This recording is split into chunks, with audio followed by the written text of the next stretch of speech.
அடா பாவிகளா! 166 ரன்ன வச்சுட்டு கடைசி பால் வரைக்கும் மேட்ச கொண்டு போய் கூட, இப்படி வின் பண்ணாம வந்து நிக்கிறீங்களேய்யா!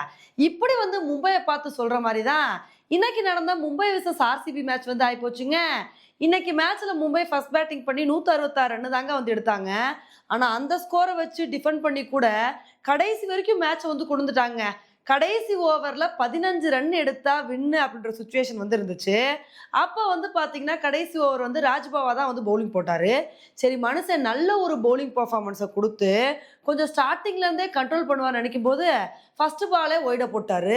அதுக்கப்புறம் ஒரு நோ பால், அதுக்கப்புறம் ஒரு ஒய்டுன்னு சொல்லிட்டு, இஷ்டத்துக்கு நோ பால், ஒய்டா போட்டு தள்ளிட்டாருங்க. அதுக்கப்புறம் வந்து பார்த்தீங்கன்னா, அந்த ஓவர நம்பிக்கை தர மாரி, அதிரடி ஆட்டக்காரரான ரொமாரியோ ஷெப்பர்ட் வந்து திலக் வர்மா கேட்ச் குடுத்து அவுட் ஆயிட்டாரு. அதுக்கப்புறம் ஒரு நம்பிக்கை வந்துச்சு. சரி இதே மாரியே பவுலிங்ல கன்டின்யூ பண்ணுவார்ன்னு நெனைக்கும்போது, திரும்ப ஒரு ஒய்ட போட்டு விட்டாரு. அப்புறம் புவனேஸ்வர் குமார் இது சரிப்பட்டு வராதுன்னு சொல்லிட்டு, அவரோட பங்குக்கு அவர் ஒரு சிக்ஸ வேற அடிச்சுட்டாருங்க. இருந்தாலும் கடைசி பால் வரைக்கும் மேட்ச் இன்ட்ரஸ்டிங்கா வந்து போச்சு. கடைசி பால்ல 2 ரன் எடுத்தா வின்னு, இல்ல 1 ரன் எடுத்தா சூப்பர் ஓவர், இல்ல 1 ரன் கூட எடுக்கலன்னா வந்து மும்பை வின் அப்படின்றப்ப, என்னதான் நடக்க போகுதுன்னு சொல்லிட்டு ஒரு ஆர்வமா வந்திருந்தோம். ஆனா எப்படியோ வந்து பார்த்தீங்கன்னா, கடைசியில வந்து 2 ரன் கஷ்டப்பட்டு வந்து ஓடிட்டாங்க. இதனால இந்த மேட்ச ஆர்சிபி ரொம்ப கடைசி வரைக்கும் கொண்டு போய் கூட 2 விக்கெட் வித்தியாசத்துல வின் பண்ணிட்டாங்க. ஆனா ஆர்சிபி இந்த அளவுக்கு மேட்ச வின் பண்ணிருக்காங்க அப்படின்னா, இதுக்கு காரணம் புவனேஸ்வர் குமார் தாங்க. ஏன்னா மனுஷன் வந்து இன்னைக்கு பவுலிங்லயும் சரி, கடைசியில பேட்டிங்லயும் சரி, ஒரு சூப்பரான பெர்ஃபார்மன்ஸ் வந்து குடுத்தாரு. ஏன்னா இன்னைக்கு ஆர்சிபி டாஸ வின் பண்ணி பவுலிங் வந்து சூஸ் பண்ணாங்க. மும்பை அதிரடியான பேட்டிங் பெர்ஃபார்மன்ஸ் வந்து குடுப்பாங்க. போன மேட்ச் மாரி இந்த மேட்ச்ல ரோஹித் சர்மா பட்டைய கலப்பாரு அப்படின்னு தான் வந்து எதிர்பார்த்தோம். ஆனா ஃபர்ஸ்ட் ஓவர்லயே புவனேஸ்வர் குமார் வந்து ரிக்கல்டனோட விக்கெட்ட வந்து எடுத்தாரு. அதோட நிறுத்தாம நான் அடுத்த ஓவர்ல ரோஹித் சர்மாவோட விக்கெட்டே எடுப்பேன் அப்படின்னு சொல்லிட்டு ரோஹித் சர்மாவோட விக்கெட் எடுத்தாருங்க. அதோட நிறுத்தாம அந்த ஓவர்லயே சூரியகுமார் யாதவோட விக்கெட்டே வந்து எடுத்தாரு. மனுஷன் அடுத்தடுத்து விக்கெட் எடுத்து பட்டைய கிளப்பிட்டாருங்க. ஒரு கட்டத்துல நமன்தீர், திலக் வர்மா இவங்க 2 பேர் நல்ல ஒரு இன்னிங்ஸ குடுத்தாங்க. இவங்களோட பார்ட்னர்ஷிப் கன்டின்யூ ஆக நினைக்கும்போது, ஒரு கட்டத்துல சலாம்தார் வந்து நமன்தீரோட விக்கெட்ட வந்து எடுத்தாரு. சரி திலக் வர்மா நல்ல ஒரு இன்னிங்ஸ குடுப்பாரு. அவர் அதிரடி காட்டினார் அப்படின்னா ஒரு நல்ல ஸ்கோர் வரும் அப்படின்னு நினைக்கும்போது, அவருக்கு ஹாஃப் செஞ்சுரி அடிச்சு நல்ல இன்னிங்ஸ குடுத்துட்டு இருந்தாரு.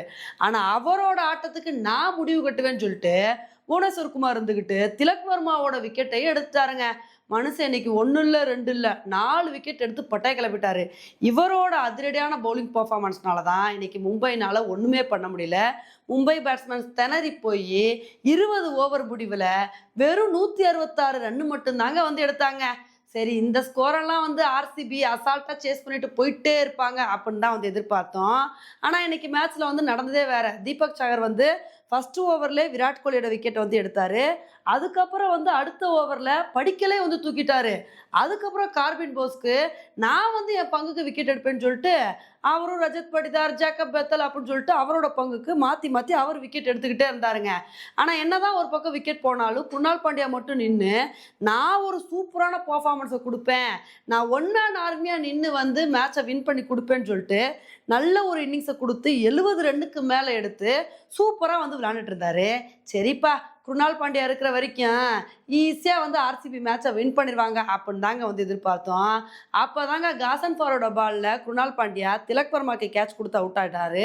அதுக்கப்புறம் மேட்ச் கொஞ்சம் டஃப்பா போகும் அப்படி இப்படின்னு போய் கூட மும்பை வின் பண்ண வாய்ப்பு இருக்குன்னு நினைக்கும்போது, அப்பதான் புவனேஸ்வர் குமார் வந்து ஒரு இக்கட்டான சூழ்நிலையில நான் 6 அடிச்சு நான் வந்து இந்த மேட்ச வின் பண்ண முக்கிய காரணமா இருப்பேன் அப்படின்னு சொல்லிட்டு கடைசி ஓவர்ல சூப்பரா 6 அடிச்சிட்டாருங்க. இதனால தான் இந்த மேட்ச வந்து ஆர்சிபி வின் பண்ற மாதிரி வந்து ஆயிப்போச்சு. ஆனா இந்த மேட்ச மட்டும் மும்பை வின் பண்ணியிருந்தாங்கன்னு வச்சுக்கோங்களேன், அவங்களுக்கு ஒரு ஆறுதலாவது வந்து இருந்திருக்கும். இப்ப இந்த மேட்ச வந்து வின் பண்ணனால மும்பை வந்து இந்த டோர்னமெண்ட்ட விட்டே வெளியே போயிட்டாங்க. அதே மாரி இந்த மேட்ச மும்பை வின் பண்ணியிருந்தா, மும்பை மட்டும் இல்ல, மத்த டீம்ஸும் ரொம்ப குஷியா வந்து இருந்திருப்பாங்க. பரவால்ல, போன மேட்ச் ஆர்சிபி தோத்துட்டாங்க, இந்த மேட்ச் ஆர்சிபி தோத்துட்டாங்கன்னு சொல்லிட்டு, இந்த தோல்விய பயங்கரமா வந்து கொண்டாடி இருப்பாங்க. ஆனா அதுக்கெல்லாம் வந்து வழி இல்லாம போயிருச்சுங்க. ஓகே ஃப்ரெண்ட்ஸ், இந்த ஒரு மேட்ச பத்தி நீங்க என்ன நினைக்கிறீங்க அப்படின்றத என்னோட கமெண்ட் செக்ஷன்ல போடுங்க. இதே மாரி இன்னொரு வீடியோல உங்கள வந்து மீட் பண்றேன். Bye friends.